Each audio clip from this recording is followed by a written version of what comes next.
মিষ্টি আছে মামু?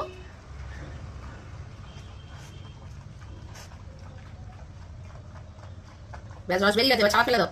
হ্যাঁ সাবাস।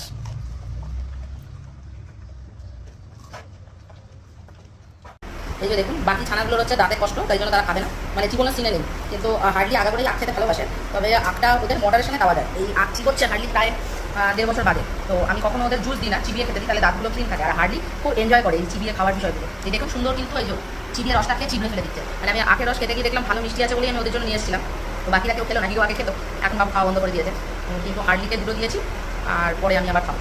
তো এতে কি হয়, ওদের দাঁতগুলো একদম পরিষ্কার থাকে। সত্যি কথা বলতে আমার হার্ডলির ব্রাশ করতে যদি কখনো ভুলেও যাই, তারপরেও কিন্তু ওর দাঁত খুব ক্লিন, মানে একদম ধবধবে সাদা হয়ে গেছে। মামা ওগুলো ছাপা ছেড়ে দাও।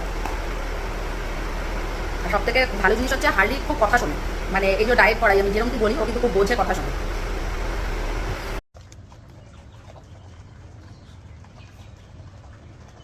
মিষ্টি আছে মামু?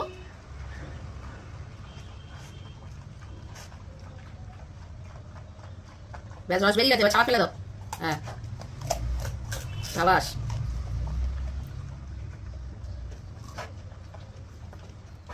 এই যে দেখুন বাকি ছানাগুলোর হচ্ছে দাঁতে কষ্ট, তাই জন্য তারা খাবে না, মানে চিকনের সিনে নেই। কিন্তু হার্ডলি আগাগোড়াই আখ খেতে ভালোবাসে, তবে আখটা ওদের মডারেশনে খাওয়া যায়। এই আখ চিবোচ্ছে হার্ডলি প্রায় 1.5 বছর বাদে। তো আমি কখনো ওদের জুস দিই না, চিবিয়ে খেতে দিই, তাহলে দাঁতগুলো ক্লিন থাকে। আর হার্ডলি খুব এনজয় করে এই চিবিয়ে খাওয়ার বিষয়গুলো। এই দেখুন সুন্দর কিন্তু এই যে চিবিয়ে রসটা খেয়ে চিবিয়ে ফেলে দিচ্ছে। মানে আমি আখের রস খেতে গিয়ে দেখলাম ভালো মিষ্টি আছে বলেই আমি ওদের জন্য নিয়ে এসেছিলাম। তো বাকিরা কেউ খেলো না, হিরো আগে খেতো, এখন বাবু খাওয়া বন্ধ করে দিয়েছে।